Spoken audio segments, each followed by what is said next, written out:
ချစ်တော်အမလီတတိယချင်းဟာငါခုန်ချခဲ့တဲ့ကြောက်ကမ်းပဲအမလီနေမရှိတော့တဲ့မြို့ကလေးကိုခီးထွက်ပူတယ်မြို့ကလေးကဘာမှမပြောင်းလဲဘူးအရင်အတိုင်း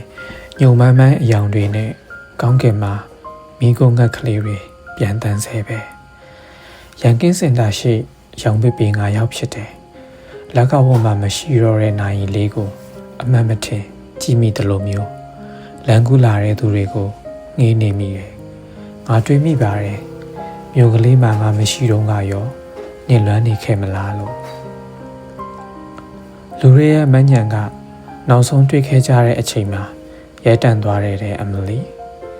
ငါလက်ဖမိုးပေါ်နင်းမြက်ရေးစားတွေကြခဲ့တာငါမှတ်မိတာပေါ့အဲ့ဒီတုန်းကမနှက်ဖြန်ကိုရိုလက်ထချမယ်လို့ပြောခဲ့တယ်နော်ရေးရမောရပါတယ်အမလီရဲ့ရည်စရာမောစရာပါပဲအဲ့ဒီလိုပြောပြီးကြတဲ့ကဝေးလိုက်ရတာနင်ကလည်းနင့်အမျိုးသားကိုချစ်တဲ့အကြောင်းပြောထွက်နိုင်တဲ့အထိငါကလည်းနင်အကြောင်းတွေးပြီးတခြားမိန်းမတစ်ယောက်ရဲ့နှကန်းကိုနမ်းနိုင်တဲ့အထိခုနင်မရှိတော့တဲ့မျိုးလေးကိုငါရောက်နေတဲ့အမလီ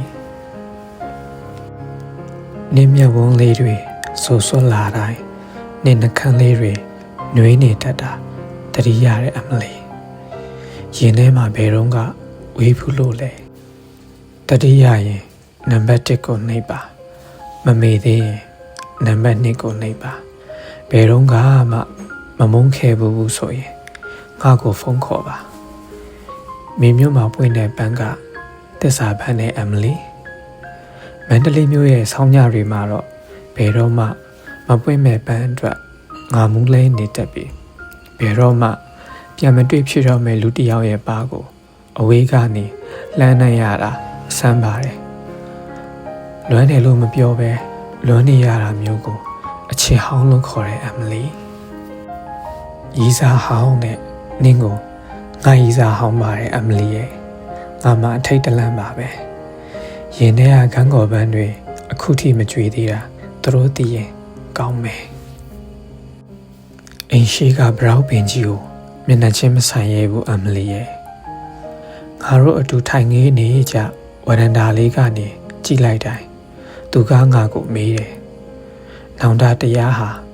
ကိုလွတ်သွားတဲ့ယထာတဆင်းရဲ့မိခိုးငွေတွေကိုစိတ်နဲ့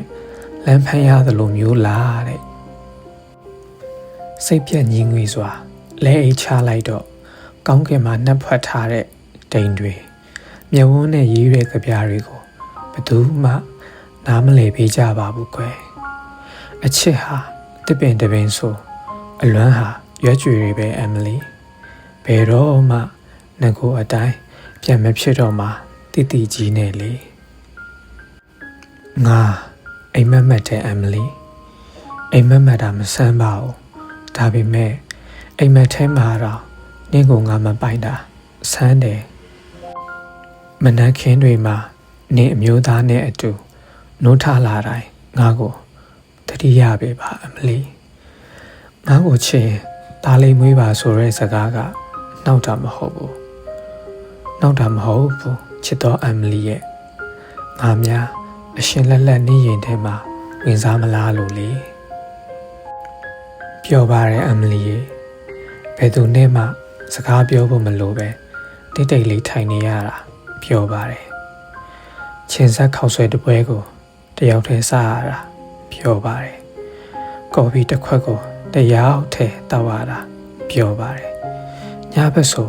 ဘသူကိုမှနှုတ်ဆက်စရာမလိုပဲအိပ်ရတာပြောပါတယ်စီဂရက်တွေအတားအဆီးမရှိတောက်ရတာပြောပါတယ်ဒုတိယလူတချင်းကိုနားထောင်ရတာပြောပါတယ်ကိုယ်တည်တွင်ကိုမြင့်မြတ်နုံနုတူရတာပြောပါတယ်ငါအခုချက်ချင်းလဲတည်ပြီးနင်းဘဲပဲပခုံးပေါ်ကတတူးလေးအဖြစ်များဝင်စားမလားနင်းကိုယ်တိုင်မွေးတဲ့နင်းသားလေးအဖြစ်များဝင်စားမလားငါတည်ရင်ငါတူးရတာချမ်းမြေ့လာပါတယ်အမလီကိုပခုံးကိုကိုက်နေတဲ့ချင်းတကောင်ကိုမရိုက်အားသေးသလိုမျိုးတတိယစိတ်ဟာတဆစ်စစ်ပေါ့အမလီရဲ့တန်တရားတတောက်မှာ ကိုစောင့်နေမှာပေါ့တတူးစင်တူထိုးဖို့အော်စတာဖနက်လေးစင်တူစီဖို့ကော်ဖီတစ်ခွက်နဲ့တိတ်တိတ်လေးထိုင်စူပါနက်ထရယ်ဇလန်တွေအတူတူကြည့်ဖို့စားအုပ်တအုပ်ကိုအတူတူဖမ်းရင်မင်းပါလေးကိုဖြတ်ခနဲ့နမ်းလိုက်ဖို့ကိုစောင့်နေမှာပေါ့မင်းအတွက်နောက်ဆုံးဆိုတဲ့ကြပြလေးမှာအဆုံးသတ်မရှိကြောင်းပြောပြဖို့ကိုဖွဲတဲ့အလွမ်းတေးတွေမှာမင်းပခုံးပေါ်လာနာမဲ့ချစ်စရာလိပ်ပြလေးတွေပါကြောင်းပြောပြဖို့ကိုကျင်နာရတဲ့ဖျားနာနေသောကန်းကော်ပွင့်လေးဟာမြင်ဖြစ်ကြောင်းပြောပြဖို့တန်တရားတစ်ထောင်မှာကိုတိတ်တိတ်လေးစောင့်နေမှာပေါ့ကွယ်နင်ပြောခဲ့တဲ့စကားလေးအတိုင်းပဲငယ်ဘဝရဲ့ကစားကွင်းလေးကိုပြန်ရောက်တဲ့အခါပျော်ရွှင်မှုခြေရာတွေကိုပြန်မတွေးတော့သလိုမျိုးအတိတ်ဟာတူတိုင်းနဲ့တဲ့စိတ်သွေးတွင်ပေါ့အမလီနင်ဘယ်တော့မှပြန်မလာတော့မယ့်မြေမှာငါနိုင်ငံကိုအခိုင်အမာတည်ထောင်နေရတာမောတယ်တင်ပြောသလိုပဲမနက်ခင်းတိုင်းမှာမျောလင်းချက်အမားရီနဲ့နိုးမထလာချင်တော့ဘူးကိုအကြောင်းကောင်းကောင်းမမတ်မိတော့တဲ့မိမတရားကိုလည်းလွမ်းမနေချင်တော့ဘူးညနေခင်းနေဆိုကိုဆိုင်ကတစည်းနဲ့ကျုံမိရောက်ဖြစ်တယ်တိမ်တွေဆိုတာအရန်လာတာပဲလွမ်းတဲ့စိတ်နဲ့အိတ်မနေပါနဲ့တော့လို့ပြန်လာငှက်ကလေးတွေကပြောတယ်မန္တလေးမြို့ဟာအမှုပညာတတ်လွမ်းခြုံထားတဲ့ထင်ရဲ့ကိုဝင်ထိုင်မိတဲ့အရက်ဆိုင်မှာတီဝိုင်းကလေးကနှွေဦးခန်းကောင်များနဲ့ကြိုနေတယ်ကိုတစ်ခွက်ပြီးတစ်ခွက်မော့တယ်မုံမူနဲ့လမ်းမကြီးကိုကြည်ရတာကြည်ခွဲစေရပါပဲ blacklist ထဲကကောင်ကနင်းပါဘော်ကပကွက်လေးကအစမမိနေတတ်တာတိတ်တော့စောက်ရင်မပါဘူးအမလီရဲ့နင်းသေးပြီးငါယူသွားတယ်လို့အိမ်မက်မက်တဲ့အမလီဒါပေမဲ့တကယ်တမ်းကနင်းအရှင်လက်လက်ရှိနေရတဲ့ငါယူနေတာအခုတလောငါမှာအဖက်ဖက်ကပျက်စီးပြိုကျနေတယ်လူဘဝရဲ့ရှင်တန်ခြင်းဟာပါလေငါမှာအဲ့ဒီမိကုန်းကိုတဖက်ဖက်ရွတ်နေမိတယ်ငါကိုတကယ်မချစ်တဲ့မိန်းမတွေကြိုးပေးလိုက်တာနဲ့ဘယ်တော့မှပြန်မတွေးကြတော့မဲ့ဆက်ဆံရေးတွေတယောက်တည်းဖြစ်နေတယ်လို့ကြောင်ချောက်ချတွေးပြီးတကယ်လဲတယောက်တည်းဖြစ်နေတာမျိုးတွေငါနေထိုင်ရာမျိုးကိုလူမရှိတဲ့ကျွန်းကြီးလို့ထင်နေမိတာတွေငါမပြောဘူးအမလီငါတကယ်ကိုမပြောဘူးတိတ်ဆုံးသွားတဲ့လူတစ်ယောက်နဲ့မတွေ့နိုင်တော့သလိုမျိုးကြီးကိုအရှင်လက်လက်ဝေးသွားခဲ့ရတယ်လို့ငါခံစားရတယ်ခန္ဓာရည်ထက်တွေကိုပို့ပြီးတော့အဆက်အသွယ်ပြတ်သွားတယ်လို့ငါခံစားရတယ်တကယ်သေးသွားရင်နောက်ဘဝရှိတယ်အမလီရှင်ခွဲမှာနောက်ဘဝမရှိဘူးမင်းချိုကွေးလိုက်တဲ့လန်တိုင်းရဲ့အဆုံးမှာ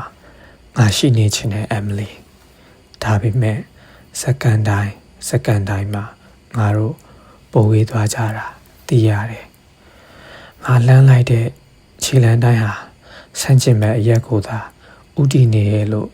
ခံစားနေရတာမျိုးအယမ်းဖြစ်နေတယ်ငါငယ်ကတဲအိမ်လေးတွေဆောက်တဲ့အမလီဒါပေမဲ့အိမ်ပြန်ချိန်ရောက်ရင်ဝန်နေစွာထားပစ်ခဲ့ရတာကြီးပဲမျောလင်းချက်ဆိုတာလလပပဖြိုချခံရတဲ့တဲအိမ်တွေပေါ့လာရောင်တွေအရန်လေးနဲ့ညမှာလေချွန်တန်တူတူကြားရရင်မင်းနာဒီဝမှာစီဂရက်နန်းလေးတင်းခနဲ့ရလိုက်ရရင်စပွဲထောက်ဆုံးကဝဝရုပ်လေးသူ့အလိုလိုပြုတ်ကျသွားခဲ့ရင်တိုက်ဆိုင်မှုမရှိပဲတစုံတစ်ယောက်ကိုတတိယနေတာမျိုးဖြစ်ခဲ့ရင်သိလိုက်ပါနင်ဘေးကအခိုးအငွေလေးတွေဟာငါဖြစ်နေနိုင်တာမျိုးပေါ့လေတွေအရန်ကိုပိုတိုက်လာတယ်နှင်းတွေအရန်ကိုပိုကျလာတယ်မဟာဝင်းကဘာဆန်ဆန်လောကထဲငါတို့တွေတယောက်ကိုတယောက်ကြားပြောက်တဲ့အခါ